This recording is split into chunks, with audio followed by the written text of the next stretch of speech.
Welcome to the Fantasy Champions Fantasy Football Podcast. Here's your host, Morgan Colby and Rick Lemon. What's going on, fantasy champs? My fantasy team cooked. My fantasy team is awful. Unless, you know what? I will tell you this, though. What's that?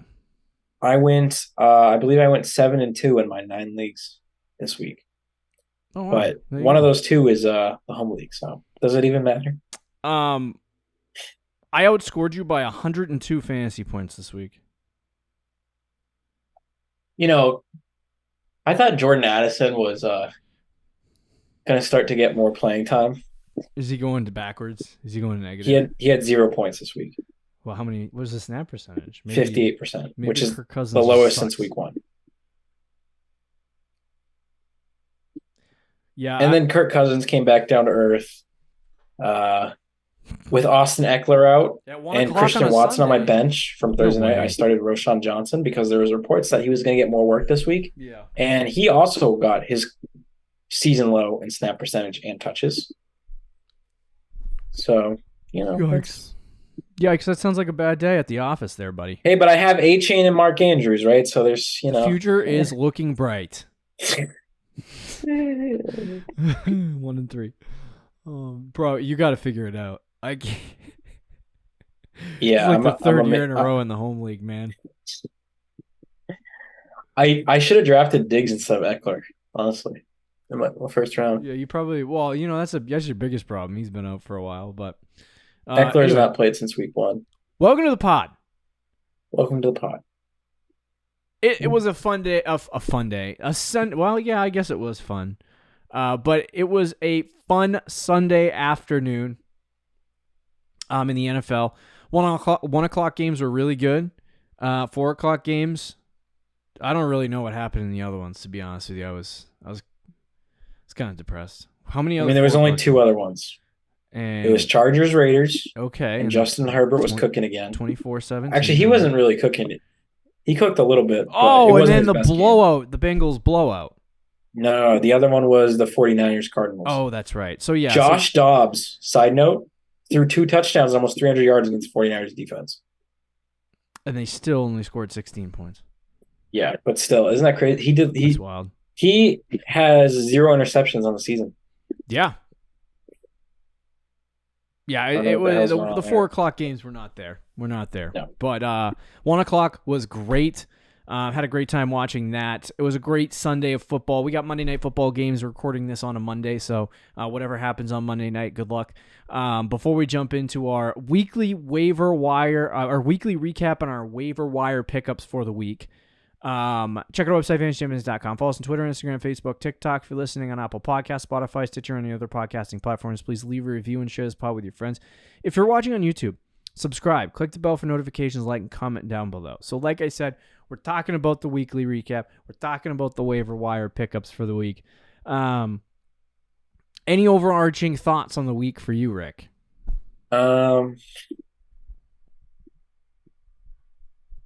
Devin A-Chain, yay!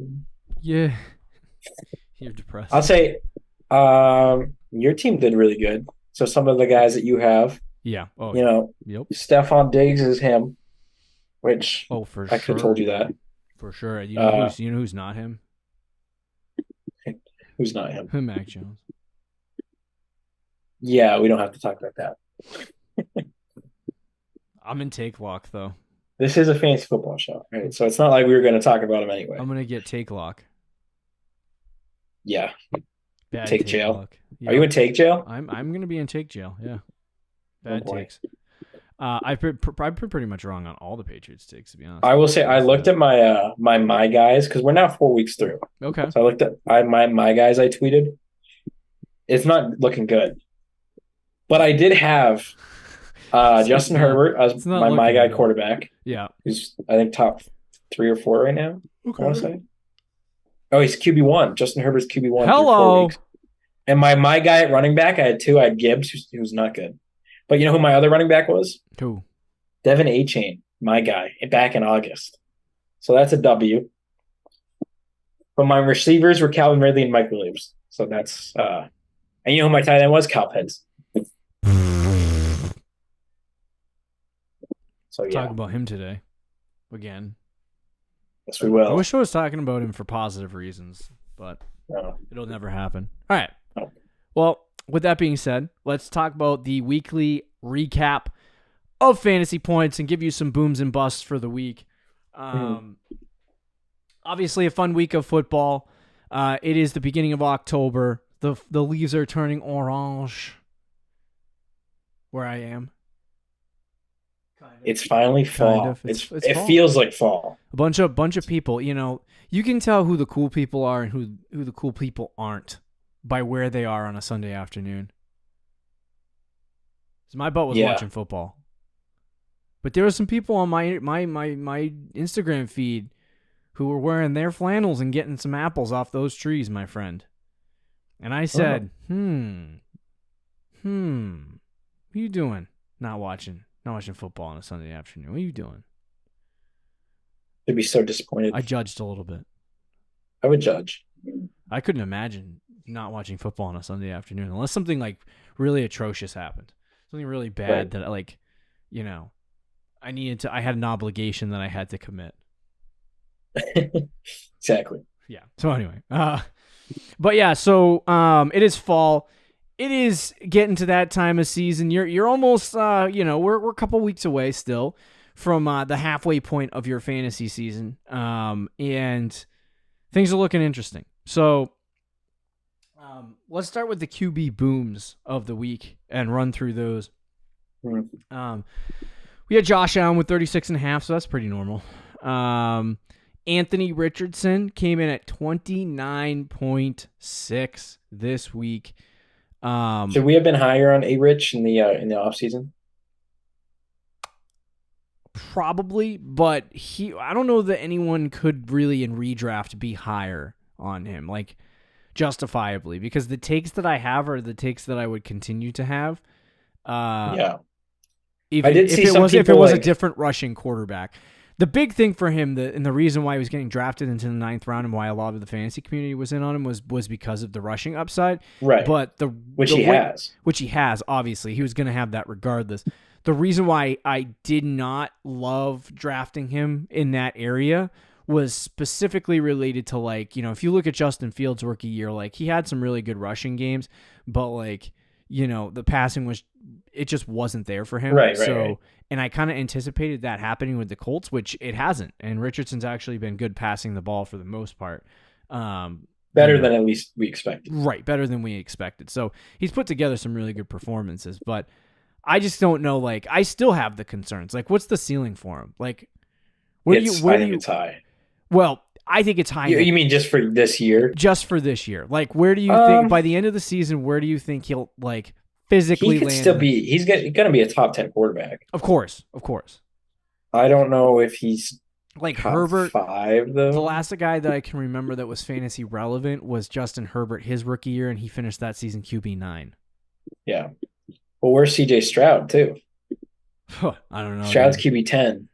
Yeah, so he's more like Justin Herbert right now, fantasy wise, than Richardson. So Richardson's imagine we have 2 rookie quarterbacks as QB1s. That'd be crazy. But we need an influx of talent at quarterback because that 5 quarterback class that we thought was going to be lights out turned on us. That's true. Thank you guys. Thanks for nothing. Even Trevor Lawrence, thanks for nothing. Hey, don't hate on T-Law yet. I love T-Law, but wasn't he supposed to be generational? It's year 3. Where's the generational? Where's don't disagree, Manning? But it's still early.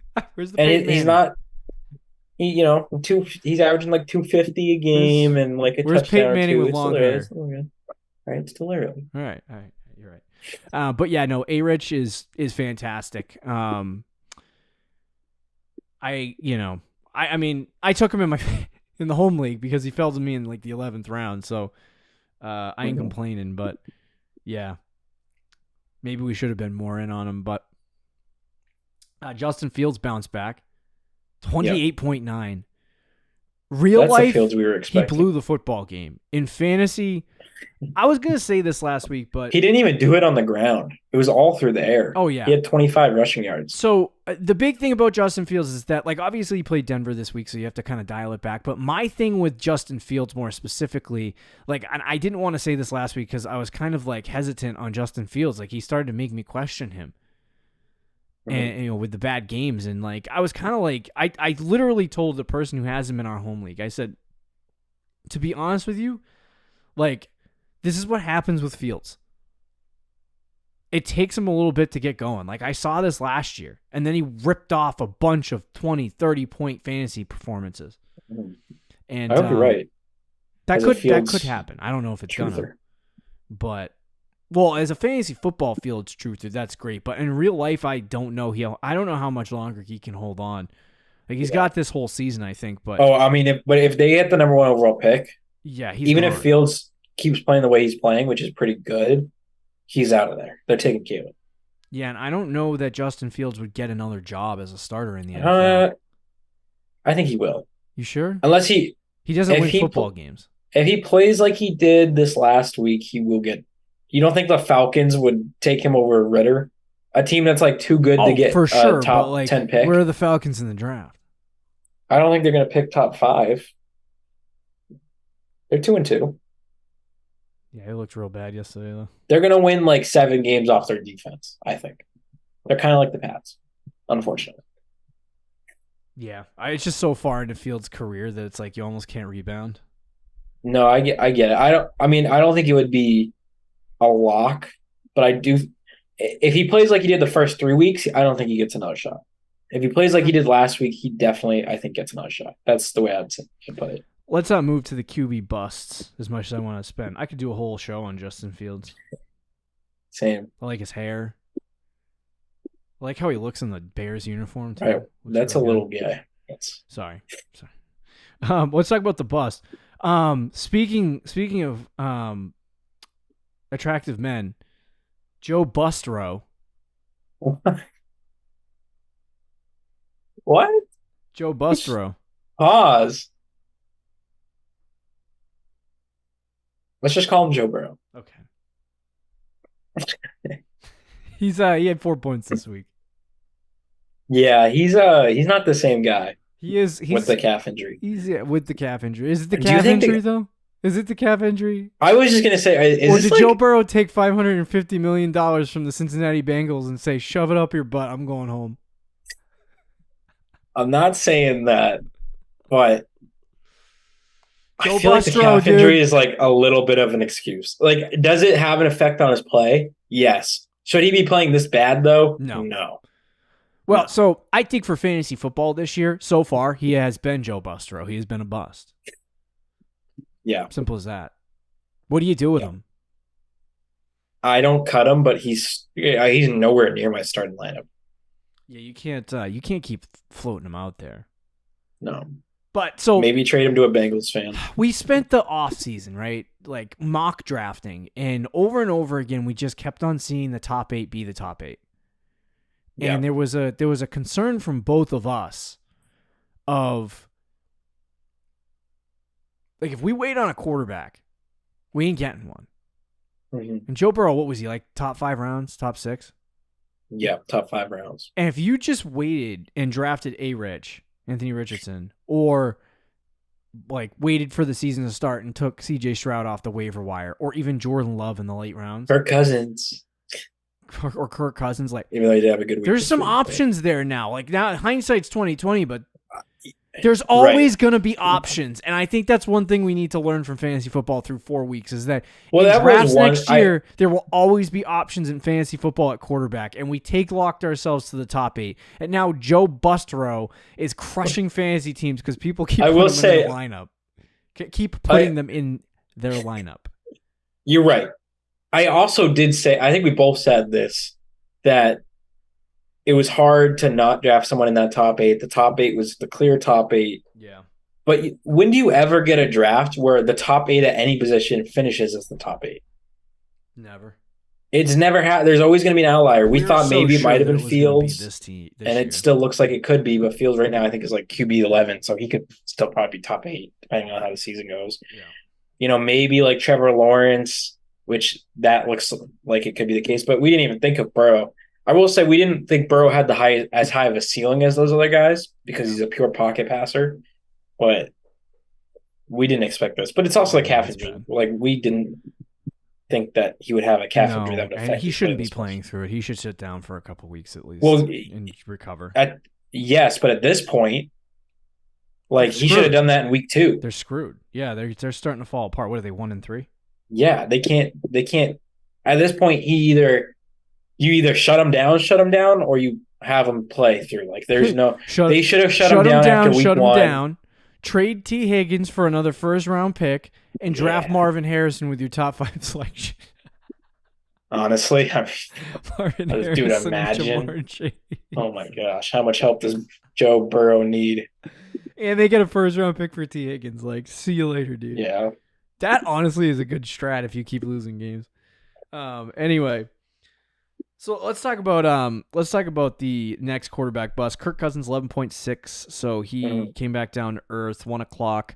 Does not have the best game. Vikings are collapsing internally. They won. Did they lose that game? Okay, yeah, they won. I was watching the game and then I turned it off to watch another game. And dude, after the first 3 weeks, like Kirk was the QB1. He was on this historic pace. Like, as someone who has Kirk Cousins in our home league, like I knew it wasn't going to continue. Oh no, the fall was coming, and it happened this week. I still think he's going to have some big. If you drafted Kirk Cousins, like this is what you're going to get from time to time. So, absolutely. But yeah, what were you going to say? Sorry, he's still going to have some good weeks, but it's just going to be up and down. It's not going to be like what it was the first 3 weeks every week. Dak Prescott going. This is the Patriots defense has a consistent trend of making quarterbacks for whatever reason not score fantasy points. They may not look actually even though good on the field, but they stopped Dak Prescott from scoring in the red zone. In real football, Dak cooked them. Well, cooked is strong. Statistically, it's not like he did anything too crazy, but he had like 6 incompletions, 261 yards. They moved the ball pretty well. Yeah, effortlessly, almost. Yeah. But for fantasy, he only had 1 touchdown. Yeah. And no rushing. All right. Let's move to the running backs. Probably need to move faster on this. But the quarterbacks, man, a lot of interesting stuff happening with them. So running back, boom.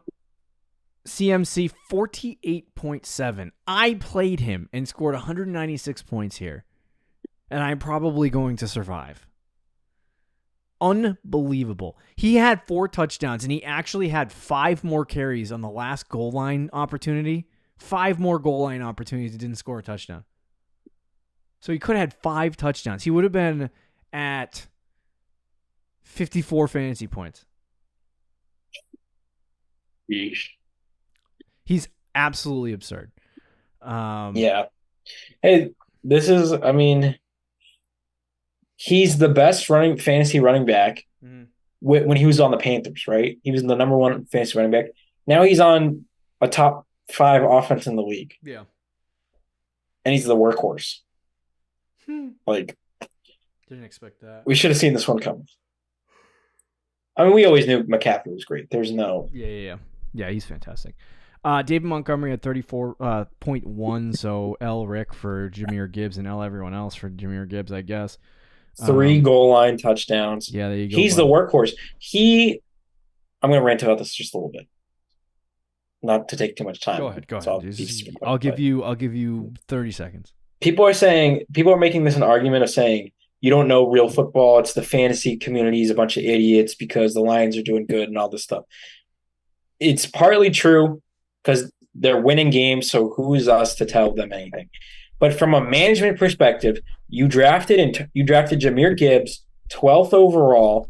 You're freaking taking your pants off in the draft from. There's videos of them all clapping again and going, we got the best player in the draft.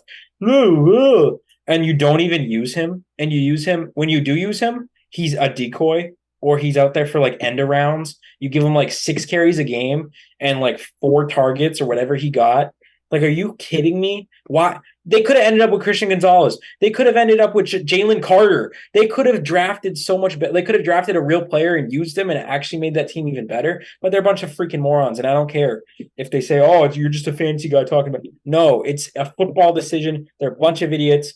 Because if you're gonna do this, just keep DeAndre Swift. It's the complete Lions mismanagement lioning. of the whole situation, and I freaking hate it. It's the Lions lioning, to be honest with you. They are, but nobody's gonna bat an eye because they're 3-1. They're probably like the fourth best team in the NFC right now, and like that's great. And their coach is good. I think that their coach is like the team is bought in. The coach is good. Like they figured it out. He's a raw coach. He's not a whatever, dude. Ben Johnson is the real. With you. Dan Campbell is the GOAT. But no, I think the management of games and stuff like that is fine, and the actual weeks during the NFL season are good. It's really the front office and like what they're doing. I just don't get it. Like you're right, they could have gone. I mean, they've done a good job overall, but like that was just such a huge and of how excited they were for them to make that pick. You didn't need to draft and all the hype in the offseason of saying like we're going to use him in ways that nobody expects. Yeah, he gets 5 touches a game or whatever. Like go pound sand. Yikes. That also might be a disconnect. Maybe that wasn't what. I mean, maybe Dan Campbell did want him. I don't know, but maybe they drafted him to be the number 1, and Dan Campbell wanted David Montgomery. Just keep Jamal Williams. Keep DeAndre Swift. Like, why even bother? David Montgomery. They could have used that contract, got another defensive player, and then drafted another defensive player with what was it, the 8th overall pick? Rick's all hyped up right now. Too mad about it's just Jahmyr Gibbs, baby. By the way, go ahead. Every single week that Gibbs has played, except week 2, but 9 points. Gibbs is averaging 4.59 yards a carry, and David Montgomery is averaging 3.8. So, just want to point that out. They like their grinders. Josh Jacobs finally gets back into action. 27.9. It was bound to happen after last season. They were going to get him the ball at some point and get him some fantasy points. Finally scored a touchdown. So good things coming from Josh Jacobs. Some RB busts. We got Aaron Jones, who came back from injury this week on Thursday Night Football and barely played. Blue chunks. Yeah, he 2.4 fantasy points. So if you started him, oh my, I'm sorry. I did start in 1 league, but I still won. Are we sounding the fire alarm on Ramondre Stevenson because he only had 6 points this week? He had 7 points the week before. The Patriots offense can't run the ball for crap. I'm not going to set the alarm, but the panic meter is going up. Okay, fair enough. Javonte Williams, by the way, my start of the week, only had 3 fantasy points, but he got injured in the first quarter. So I don't think it really counts. Yeah. Miles Sanders had 6.7. Can we get off the Miles Sanders train now? Is it time? Well, so everyone was saying Miles Sanders was going to be the dude and that DeAndre Swift was not going to be the dude, and it's the reverse. So that's fun. You know, that partly is because Miles Sanders, you know what he averaged per yard? What is it? 1.4 yards a carry this week. Oh, Cam Akers late. I thought you were going to say that was on the season. See, this is the thing with running backs. They're mid and a half. Yeah, it's like Miles Sanders was on the Eagles last year. He rushed for 5 yards carry. He goes to the Panthers, which is a way worse situation, and all of a sudden he's worse. DeAndre Swift goes to the Eagles, and all of a sudden he's averaging like 6 yards carry.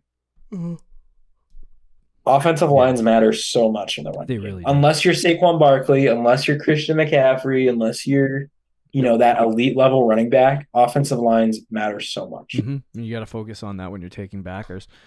Or your name is Bijan Robinson, and you can just Beyond's in that. I'm not gonna lie, I play a lot of Madden. I'm not gonna be cocky or arrogant, but I'm very good at it. So, but no, when you're playing that game, one of the best things in this new Madden is jukebox, the ability jukebox, and you can just juke around everyone. And the things when you have that on, it's just like crazy. It doesn't look real life.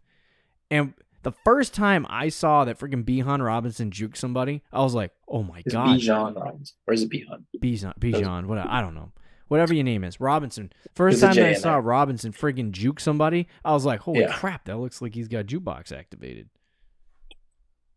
Dude, every week he has like a highlight, real juke. I know. But anyway, let's move to the wide receiver booms. A.J. Brown, 38.5 fantasy points. He got pouty on the sidelines on Thursday Night Football in Week 2, and he since then has been getting a massive ton of He's been a targets. beast. So A.J. Brown, absolute monster. Stefan Diggs had 36 fantasy points. Josh Allen just was like, you know what? I'm just going to keep throwing it to this guy. And That's what he does. He said on the sidelines, I'm him. You are him.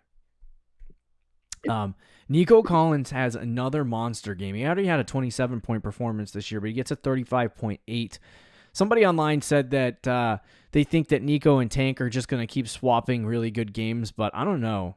The Nico Collins games have been bigger than the Tank Dell games. That's true. But as somebody who has Nico in one dynasty league, that we're both in together, I started Nico once, and it was week 3. We had 5 points. So I'm just like scared to do it. Oh, for real? I'm in the same boat. And then when he's on my bench, he gets 35. Wide receiver bust. Deebo Samuel had 0. You said he had 80% of the snaps. Yeah. So solid cardio day for Deebo. Yeah. Chris Olave had 1.4 at 9 o'clock. Does that scare you? Hey, bro, did you know that Jacksonville has 2 straight London games? Yeah. Bro, they're moving to London. I have no interest in that, by the way. The league's trying, which is dumb. Yeah, I'm like, they're gonna mess everyone up. Yeah. It's gonna be like an unfair advantage. Like, what is it? Imagine like telling Trevor Lawrence, "Hey, bro, you got to move to London." He's gonna be like, "What? I'm gonna demand a trade." He will. I don't think anyone's gonna play for that team. But yeah, are you nervous about Olave? 1 fantasy point. I don't think the Saints look good at all, but I don't think I'm like fully nervous about Olave. I just think it was like the Jaguars have been actually okay defensively. They played the year, Bucks. So. It wasn't the London game. Whoa. I'm sorry. Gee whiz. Did I say it was the London game? Yeah. That must have been a London game last year, I swear. It probably was. I saw the Saints in my brain. You're right. It was Atlanta that played. They were playing the Bucks. Yeah, no, I'm not concerned yet about Olave. What did he do last week? Hit 18. Yeah, so I'm not concerned yet. Might have been just a bad game. I'd keep rolling him out. But what I don't like about Olave, I'll say 2 things that I don't like. One, the Saints offense kind of blows. Yeah. Which we know. Number 2 is Michael Thomas pretty much has the same target share as Olave so far. Yuck. So it's not like it's the 1 and 2. It's like the 1A, 1B. And Olave is the 1A, but it's not. Yeah, it's not great. It's not dominating. So that does make me a little nervous, but he's still I still like him. So Amari Cooper had 2.6 points.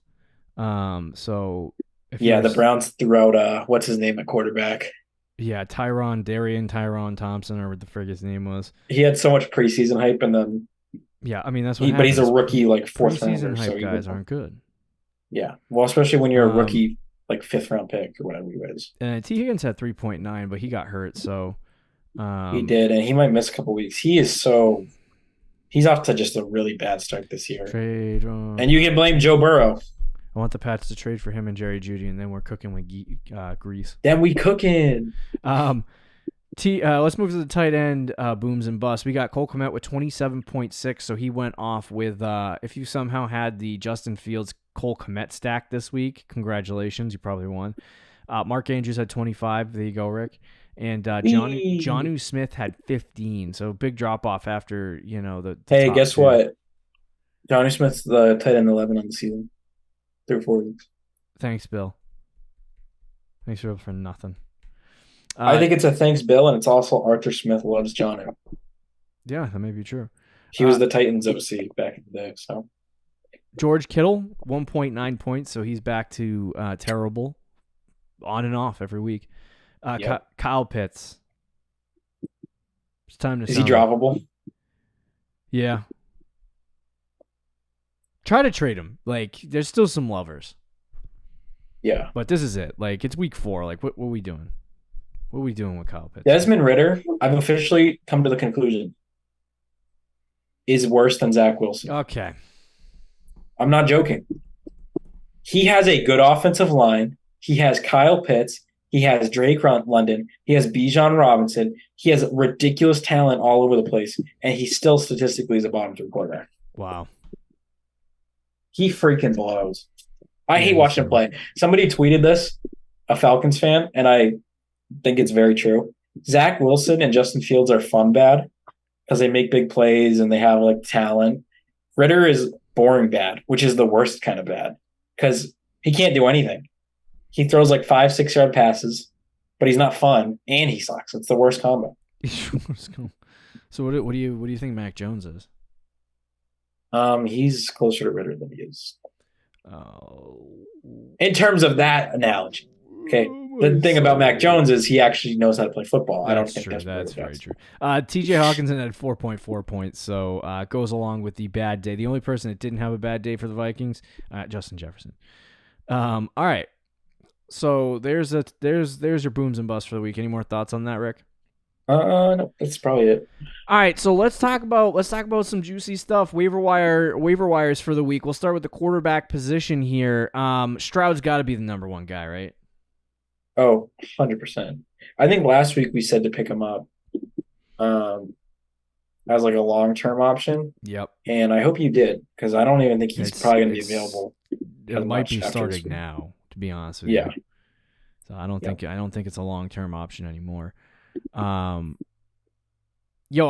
Quick side note: what the frick's going on with the Bucks here? What are they, 3-1? I think so. Yeah. Baker Mayfield. Yeah, cooking with friggin' hot grease. Is there any other quarterbacks that you pick up as an intriguing ad here for this week? Just looking as like pure streaming options, I know you're iffy on him, but Sam Howell, I don't mind because he's playing the Bears. He had an awful game against Buffalo, but if you take that game out versus Buffalo, he's actually been pretty good this year. Yep. And against the Bears, pretty good matchup, running quarterback. I like that. Outside of that, it gets pretty grim. So when do we start looking at like Josh Dobbs as a streaming option? And I know that's a gross as hell, but he's had 25. It's there. We should be there. He had 23, and he's played some tough defenses to start the season. So, like, I mean, there's not going to be a lot of streamable options, but he's got Cincinnati week 5, Atlanta week 10, Pittsburgh week 13, week 16, 17. Yeah, I think he's Chicago, absolutely Philly. streamable. 100%. But we'll see how long it lasts because, like, he is still very mid. He's interesting. Outside of that, like, I don't see much of, like, don't go after Mitch Trubisky. I'll tell you right now. You don't need to be suffering with that. That's a bad idea. That's a horrible idea. It's a horrible idea. Because it might be somebody who'd be like, hey, this might be a good guy. All right, let's talk about the running backs. We did have this one guy go off this week because I think the starter went down, Javonte Williams, correct? Yes. Yep, Javonte. It's Jaleel McLaughlin. Now, what happened with Javonte? It's a hip injury, and the report says it's not serious, and he's not expected to miss time. Okay, so don't pick up Jaleel McLaughlin. Or much time, so he'll probably be like iffy for this week, but he'll be fine. Chasing after running backs who are backups after the guy goes down means that you probably shouldn't have really gone after them to begin with. Yeah. I have noticed something very intriguing and interesting, and I think I picked him up this week or last week, but Tajay Spears obviously has been getting like 50-55% of the snaps, but he's slowly been getting like This was a big Derrick Henry week though. Bounce back. I saw that he had a stiff arm, like 30-yard run for a touchdown, and he also had a passing touchdown. I mean, my brother I watch football with him every Sunday, and he's the one that has Derrick Henry in our league. So he has been down and out on Derrick Henry, and then as soon as he said Derrick Henry sucks, stiff arm, 30-yard touchdown, and I was like, yeah, he's fine, Brandon. He still makes those big plays. But I think that they want to take him off the field. The question is, the snap percentage is there, but are the touches going to be there? Because he's had 7, 10, 8, 9. This is Tajay Spears. This is Tajay Spears. 7, 10, 8, 9 has been his touches in game, and obviously that's not good enough to even start on a week. But if he starts reaching like 15 to 20 touches, then that could be startable. So the question I don't think you is see him with 20. 15, I think, is possible. Yeah. And he would have – it's really about his receiving. That's what it is with Tajay Spears. You got to hope for like 4 to 5, 6 catches a game. Yeah. So I think right now he's okay as a speculative ad, especially if like something happens to Derrick Henry, which he never gets hurt, so something might actually happen. But like kind of forward predict that situation and pick up Tajay Spears. I wouldn't spend a lot of waiver budget on it. No, I wouldn't either. That's really it at running back too. I think we're at the point of the season now. I think it's usually the first like 3 weeks of the waiver wire is all great. A-Chain is been going off, so I'd make this a little bit less of a priority. But Jeff Wilson Jr. should be coming off IR, and with how good Miami is, do you think Jeff Wilson's even gonna really play? He probably will, knowing the freaking Miami Dolphins. He came straight from freaking San Francisco, so they, when they don't have a 1, they just like to run all 3. A-Chain might be a 1, but I don't know if they know that yet. So, yeah, but I agree with you. There's not much here. There's really not much here. Let's move to the wide receiver position and see if we can find some guys for you. There's a couple I like at receiver. Give us some then. I think the number 1 ad should be Jameson Williams if he's available. The suspension. Oh, he's owned in 24% of leagues. I wish that was the case in my league, you fat. Man, isn't it great to start off 1-3, but you have moral victories like drafting Jameson Williams and Devin A-Chain? Nice.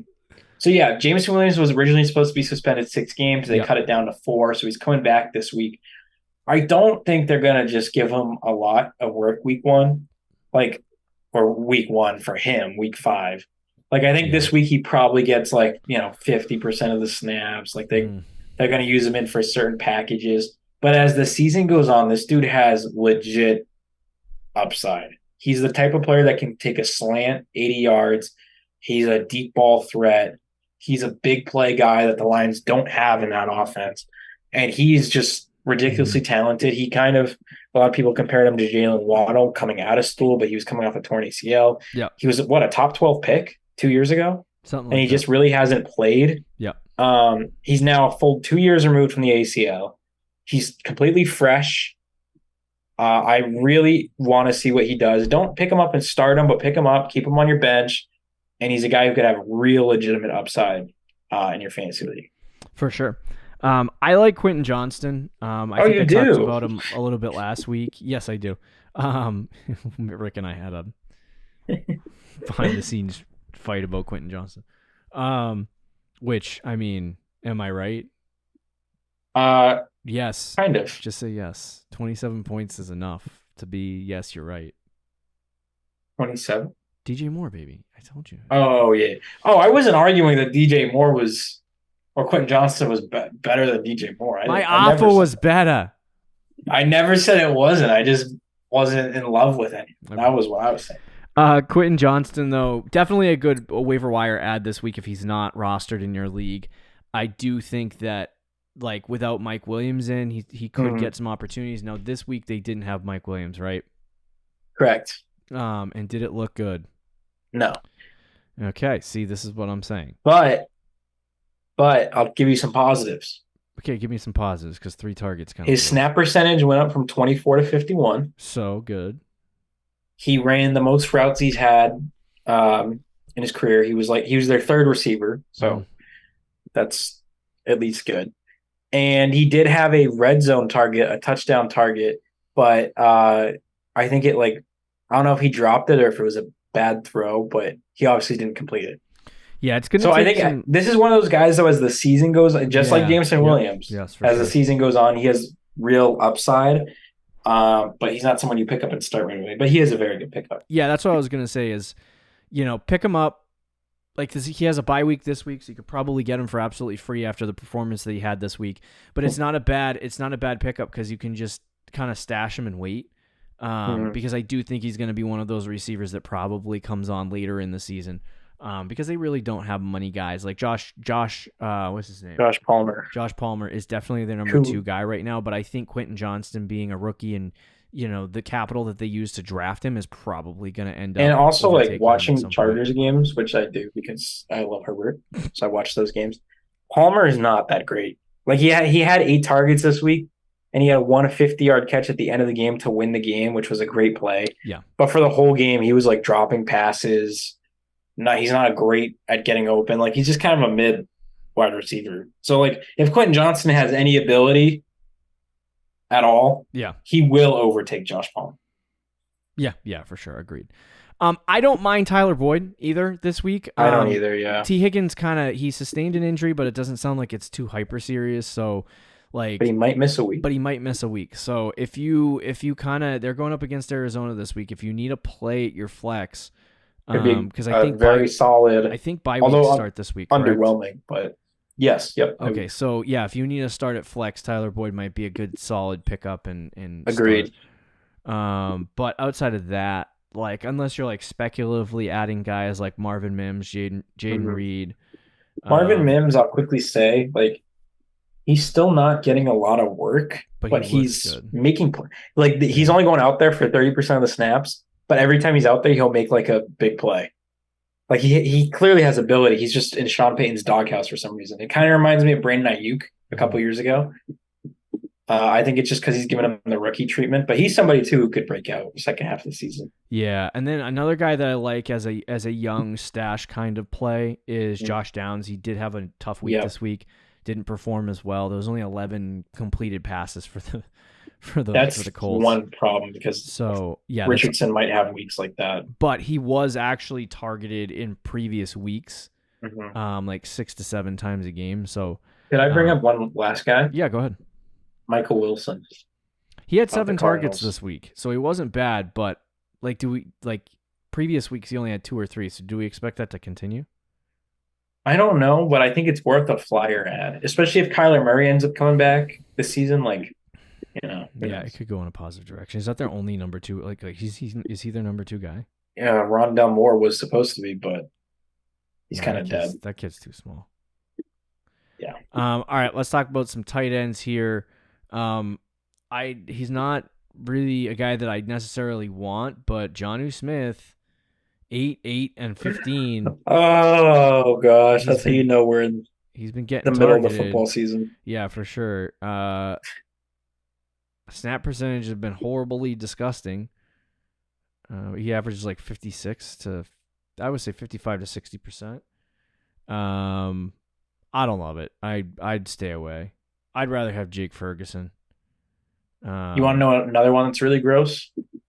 Logan Thomas. Every year we do this, I feel like. Oh, yeah, because he always ends up in the top 10 for whatever friggin' reason when he's not injured.